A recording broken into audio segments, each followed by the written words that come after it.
I have a YouTube channel, Brooklyn Lou the Skeptic, and I was a Catholic Christian early on in my life. Then I became an evangelical born again Christian, Hmm. and found my way out of that about 12 years ago. So That sounds, not to interrupt, sorry, but that sounds a little bit like my parents. Sorry, my in-laws, my mother and father-in-law. They grew up Catholic, but went over to the evangelical culture because there was like this Jesus movement around that time. yeah, Yeah. yeah. Well, So anyway, I'm 62, so yeah, you're around their yeah, age. Yeah. Please kind of continue. the late part of the Jesus movement. Yep. Yep. You Yep. know, so I was involved in Calvary Chapel for years. I know all about it. Yeah. I was Yeah. out in California during, some of those. They have a few churches out there. Yeah. Oh yeah, that's where they It's where originated. it started. Yep. Yeah. But essentially, I guess one question I wanted to ask you, because you're a philosopher, right? Your education is in philosophy. The second part I agree with. See, I have a high standard for philosopher, so I seldom claim that I'm a philosopher unless that needs some clarification. I'll say something like I teach philosophy, I'm a philosophy educator, I'm philosophy educated. I have a Yeah. doctorate in philosophy, so if that qualifies me as a philosopher, I usually think of philosophers as like these old dead guys. But yeah, you can call me that if you want. I The reason I say that, to me, I respect the PhD, and Thank you. I think that you had to have studied quite a bit. Yeah, it's hard So work. I'm going to consider you a philosopher in that way. Not that you're Okay. a famous philosopher, but No, no, no, no. I'm not, and I'm not dead yet, so I'm not old, and I'm not Plato or Aristotle or anybody like that. But yeah. right. But I'm curious because I've been watching some of your videos, Hmm. and I'm curious because you had stated, because I do follow along, you used to be atheist, if I'm not mistaken, Hmm. right? Hmm. For a while, and then you transitioned into Catholicism. Is Yeah, that well, there was a period of evangelical in between that. Yeah. Oh, okay. So you went a little different than me. I went Catholic evangelical. You went evangelical Catholic. Yeah, that's right. Yeah. So I started off like Southern Baptist, then went to a Free Will Baptist church because honestly, I don't think my parents knew the difference between Calvinism, view on salvation, where it's like predestination, so on, versus Free Will Baptist, where it's Arminian and it's more about the free will, obviously. And so I think they just saw Baptist on the name of the church. They weren't that well, really well familiar with it, and they were like, "That looks like a good church to raise kids. Let's go there."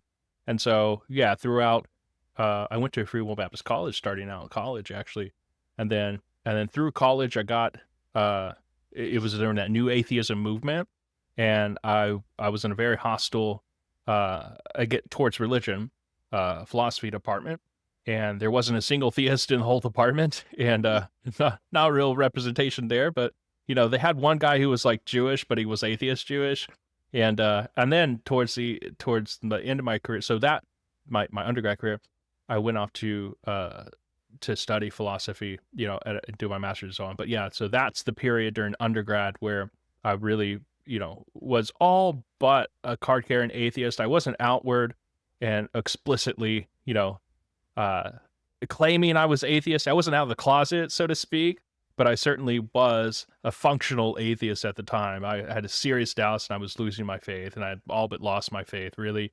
Yeah, and so then I kind of moved into evangelical, visited Methodism, and then eventually came to the Catholic Church. Yeah. So my question and what I was wondering was, did your philosophy education, your study of philosophers, is that what led you into Catholicism or evangelicalism first and then Catholicism? Like, do you think that philosophy is a good way to discern what is true? Yeah, absolutely. Yeah. So I 100% will, the way I tell this story, and I think it's true, is that it was philosophy that brought me back to the faith, because it was because I was having those doubts. I started studying philosophy of religion. I started studying epistemology, like how we can know what we know, and learning about skepticism, learning about cynicism, doubt, and so on, and like trying to dissect all of that within myself is a very personal journey. And then, yeah, learning more arguments for God's existence and kind of seeing how evidence gets weighed and how you test propositions against, and so there are different ways to test propositions. Just for example, a lot of people like to kind of banter about like, oh, you've got the burden of proof. No, you've got the burden of proof, and that sort of thing. But I realized that, there are different models and ways of looking at evidence as well. So like, for example, the preponderance of evidence in civil courts, it's just not, okay, so in criminal proceedings, let's just take like justice system's criminal proceedings, it's just, beyond a shadow of a doubt. Like there can't be any reasonable, doubt that this thing is true. I don't think that you get that on theism, any theistic claim that God exists beyond a reasonable doubt, because there's always going to be reasonable doubt, because there are really reasonable atheists out there that can hold reasonable disagreement, and I totally acknowledge that. But there can be this, what we have in civil courts, there's this level of preponderance of evidence, which means that given all the evidence that we've looked at and all cases that can go either which way, all the evidence laid out, does it match this one or does it match this one? Like, does it support, let's say, theism to be more likely true than not true? And that's the level of civil suit. Yeah. And that's kind of how I was like, okay, that, and then realizing like a cumulative case argument, which is built in there, and abductive reasoning, which is like reasoning inference to the best explanation and so on. And so that just got me like to really rethink what it meant to like think about evidence and belief and knowledge and so on. And yeah, but anyway, sorry, I've said a lot there. So no. I appreciate that. I'm learning.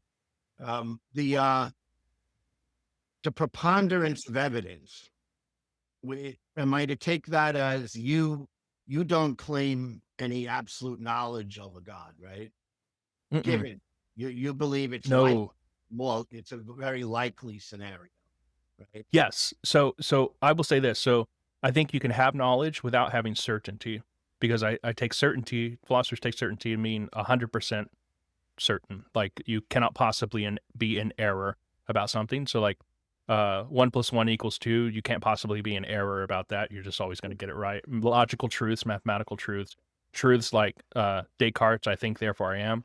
Like you can't be in error about those things. Even if you tried to be wrong about those things, you couldn't. So those are to the level of like 100% certainty, like way up here. As I teach my classes, so this is like 100% certainty. If you think of it like a beaker full of liquid, like the liquid is be your evidence. Like your level for knowledge, if you're marking the beaker along the way, it would be about not 100% certainty. It would be somewhere in here maybe, your level at which beyond that threshold you have knowledge. But you don't need 100% certainty to meet that threshold. I mean, you've met it once you get there, but I think a lot of mistake comes from people assuming that I can't know anything unless I'm 100% sure about it. And that's just not how we use knowledge in everyday life, honestly. Like I remember I know where I parked my car. I know that my wife loves me. I know that my son, I don't know, is playing right now. But I don't have 100% certainty about those things. Yeah, I agree with you on all that. So I look at it the same way, as a spectrum and levels of belief.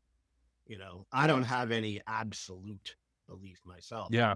I'm on a spectrum, right? Yeah. So we totally agree on that. Was there an argument in particular, like a philosophical argument, or was it all of the various arguments for, let's say, the existence of God? Was it it's a great question, or a bunch of arguments? Yeah. So first, let me say to add to the idea that you mentioned a spectrum there. There's a spectrum with respect to the evidence, but there's also this other feature epistemologists like to talk about. They like to say refer to your credence level, like the level of like confidence you have in your evidence, and or the level of confidence that you think that a proposition is true. So they'll talk about this like 0 to 100%. Like if you're over 50%, then you think it's more likely true than not. But that's like your credence level, your confidence level in. So let's say like I have evidence, but let's say it's a little bit lower than that threshold for knowledge, you might say, I still think it's true, but I also acknowledge that my evidence doesn't match the threshold for knowledge.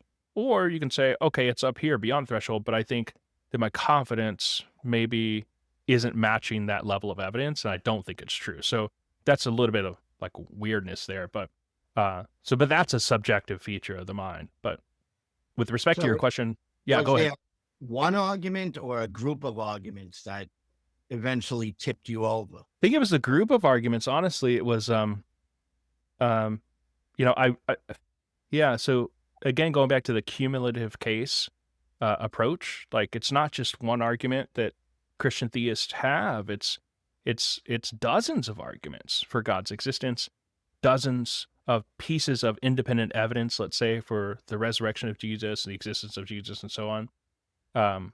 So it's like a lot of that. Now I can say like, I think I prefer this one or that one being stronger, or this one or that one to be more convincing. Like, and I've said before, I say, look, like for example, the cosmological argument. I like the cosmological argument. I think it's really convincing to me.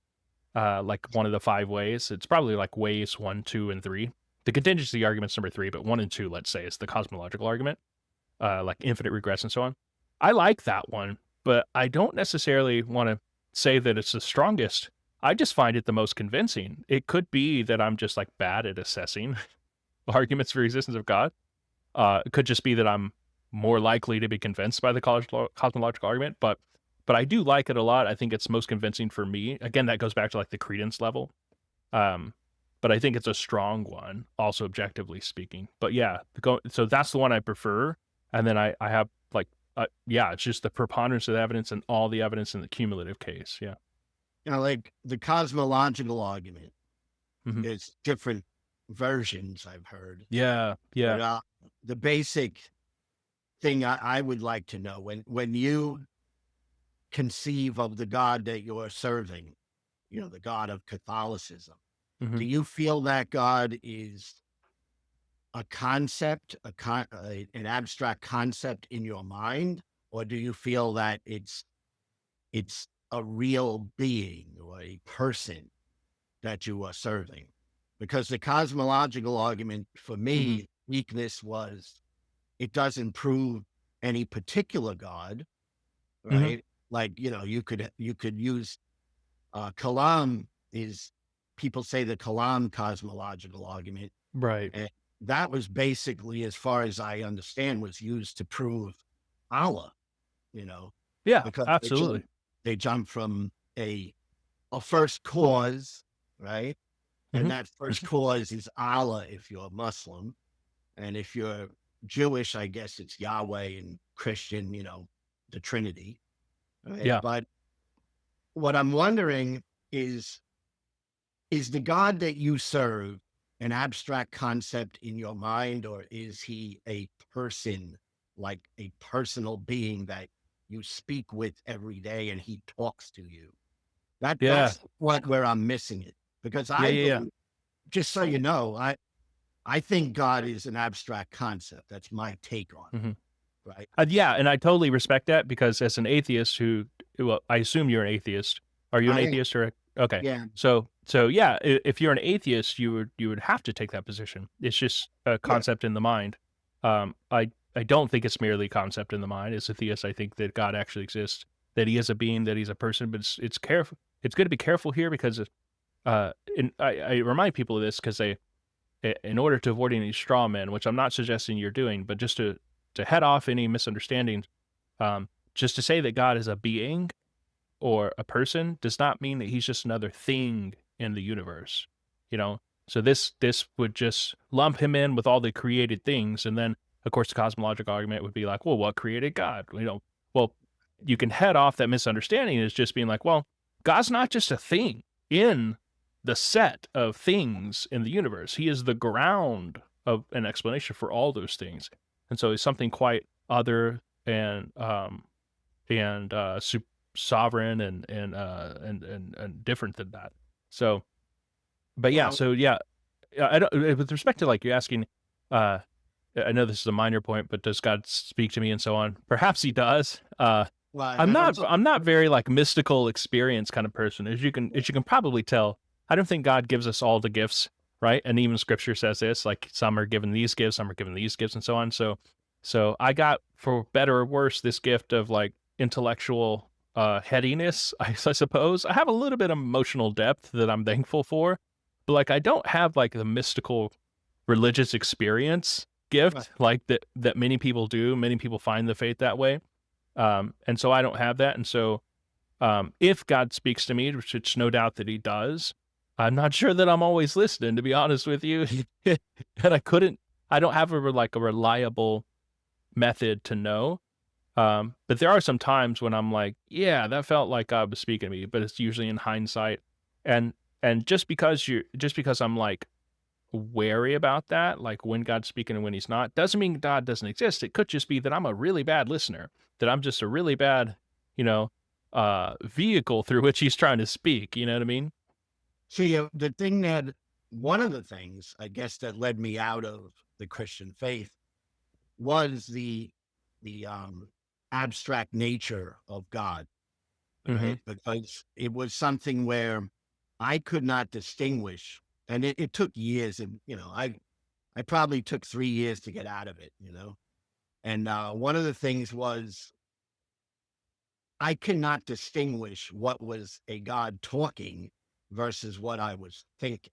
Okay? Because every time I would talk to God, and I used to pray and talk to God, I would think God might have said something to me, right? Yeah. But I always came to the conclusion after critically analyzing it that it was a thought that I had. And that's one of the things that, that's fine, by the way, if that's, people can live like that. But for me, it wasn't good enough. It's like, well, yeah, I mean, I had a thought. I kind of started thinking that if I was brought up maybe Hindu, I might have thought I was speaking with Vishnu. All right. Yeah. Because I would think of that imagery or that concept in Of course. mind, and maybe I would feel Vishnu was saying something. So Yeah. I just, that's the part where I could go as far as saying God's a concept in people's minds.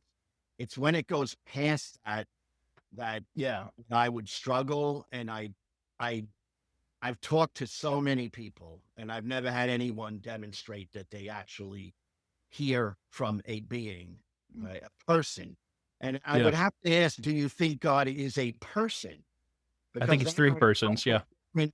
I get different views on that, Yeah. Like, Yeah, absolutely. So I think God's Trinity is three persons in one.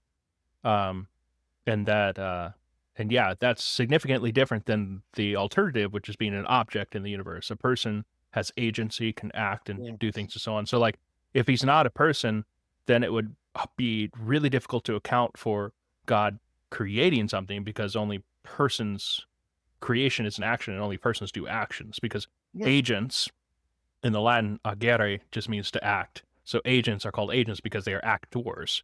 And so like, God's got to be, on the Christian view, an agent or a person, at least one. And, Trinity says he's three. So with respect to like the different religions, this one way to think of it is like, look, a person over in, India could say, that they felt Vishnu was speaking to them.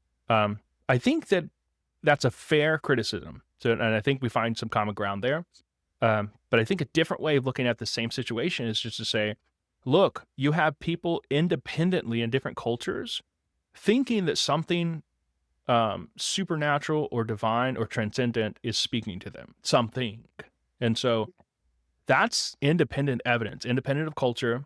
They haven't developed parallel beside each other, and yet they still have this belief in all different cultures.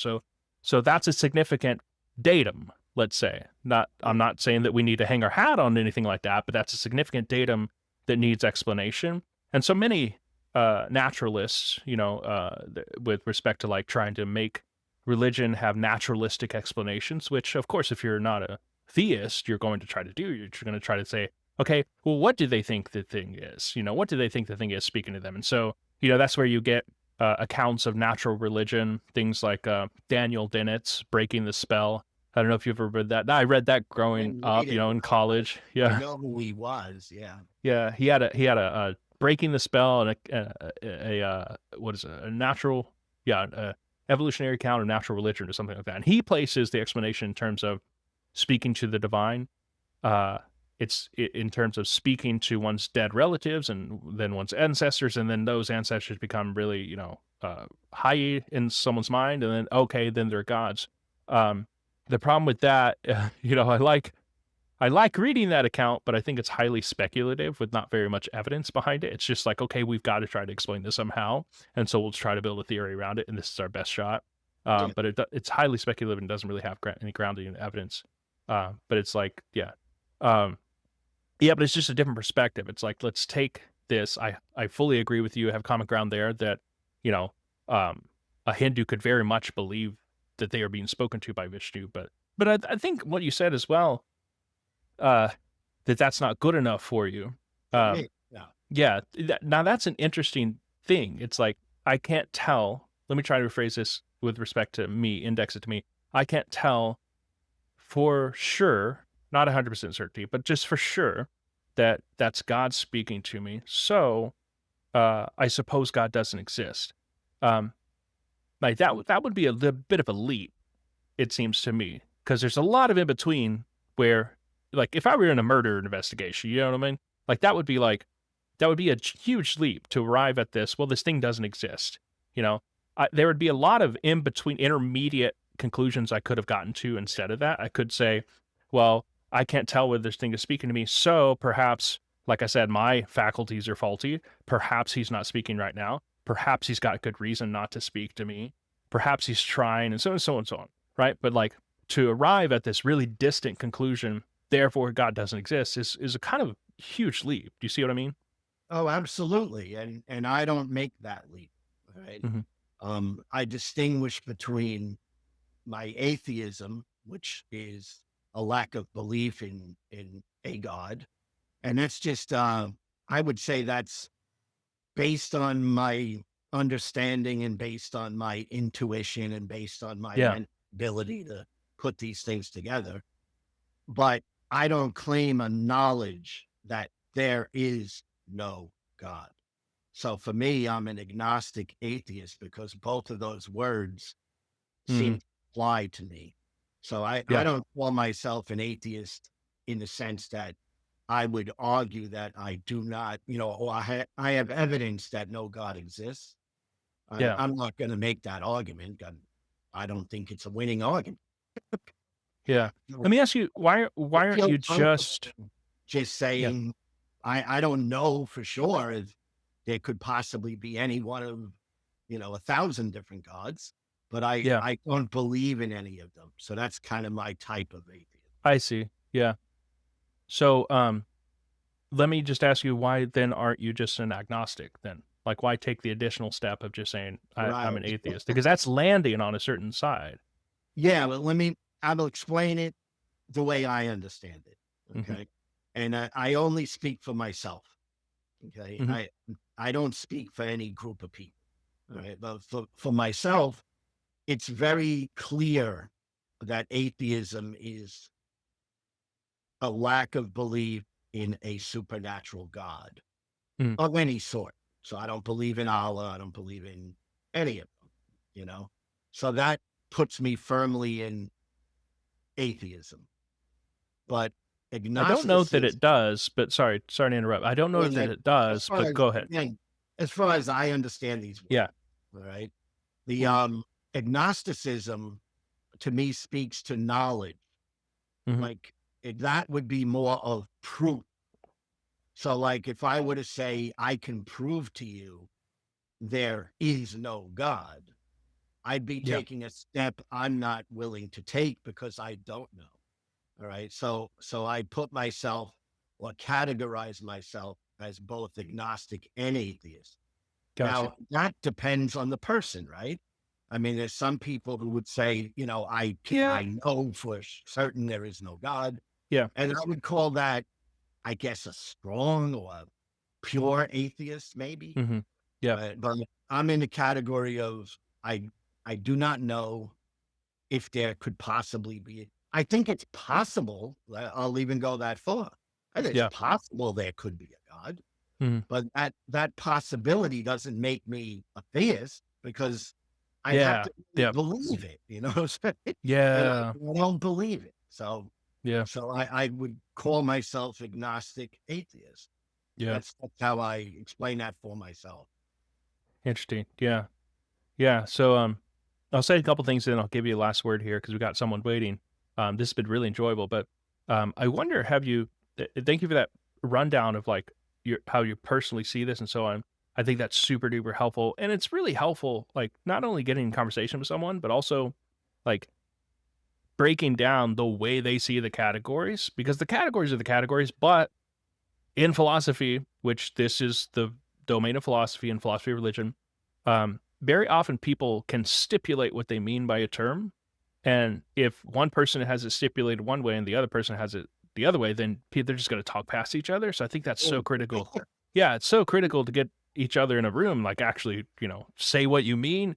And at some point, it might just be a verbal disagreement, which a verbal disagreement is it's not a true, real disagreement. Like you're saying opposite things, but you're just using different words to describe the same thing, and you're just fighting over which words apply the best. And so, of course, I could like get into that with you, but what's the point? Like, I could say, well, atheism to me means this, and at that point, we're just arguing over who gets to use the word better. Yeah. Yeah, but so there's no need to do that, I don't think. But yeah, this has been really helpful. And one thing I'll say before I give you the last word is this: I wonder. You mentioned that you think it's might be possible that God exists, and I wonder. This reminds me of Alvin Plantinga's modal ontological argument. Have you ever heard of this argument? It's the idea that like, if it's possible that God exists, or let's say if it's possible that a maximally great being exists, Yeah. like it's going to exist in some world. He uses possible worlds to speak of this. Possible worlds is just modal logic talk that was kind of co-opted by the sci-fi, science fiction, and then multiverse, and then got into Marvel and multiverse, and now it's in our public mindset. But it originally started as just modal logic, which is a development of Aristotelian and then modern logic. But in some possible world way out there, a maximally great being exists. And then the few premises later, he says, well, if that being is maximally great, then he would have to exist in all worlds, including the world that I'm in right now. Therefore, God exists. It's very like clever, weird argument. I've heard stuff like but that. yeah, I just give it to you to chase down if you want. It's quite an interesting thing. Yeah, Right. It's like it is a form of the ontological argument. Yeah. Yeah, I think I recently posted something about it on my posts where William Lane Craig is talking about this, and he's talking about the ontological argument in general, but then he mentions Plantinga's version, and then he says, yeah, this is because he says, ontological argument of Anselm in the medieval period is quite tricky as well. A lot of atheists will disagree with the conclusions, but they'll find it difficult to say like which premise went wrong, and so they know something's weird about it. So ontological argument in that way, but Plantinga uses modal logic to kind of expand and develop and extend it. So anyway, I give that to you to track down if you like, anybody listening as well. So anyway, sorry, I've said a lot there. So last word to you, Brooke. Lou. I have thought of that before. All right. I would go along with the side where you were talking about where it's weird. That's what I was like. Yeah. The argument doesn't do it for me. Right? This maximally great being. All right. All right. It's like it just doesn't have any punch to me. That's the thing too, because like we started with, just because an argument goes a certain way, there's still that, let's call that your evidence, just because your evidence rises to a certain level. And first of all, you have to attend to that evidence. And then you have to like say, okay, what are my credence levels with respect to that evidence? And the evidence isn't always the same in kind. It's not just like, it could be different in degree. It's not just like, oh, it's all quantitative. I have this much evidence. It's also different in degree, like the quality of the evidence as well. So being a good assessor of the evidence is a big thing. one last Yeah. thing, because you know, mentioning it, it just came to my mind.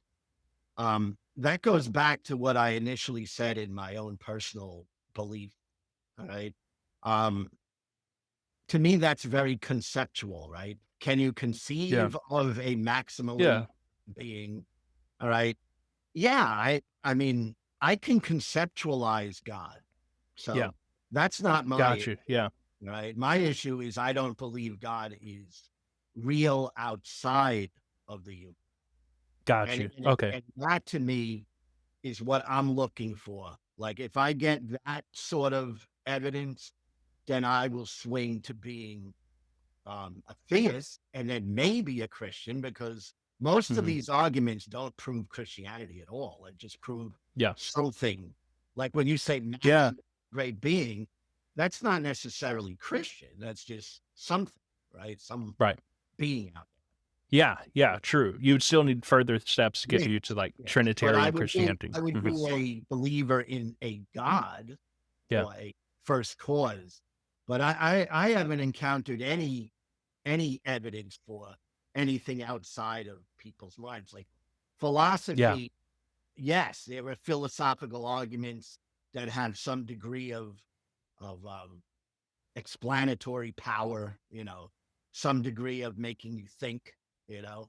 But again, when you're talking about hanging my life on something that Right. is philosophical, it's not me. I'm a straight Yeah. up, you know, not, I don't Yeah. think like that anymore.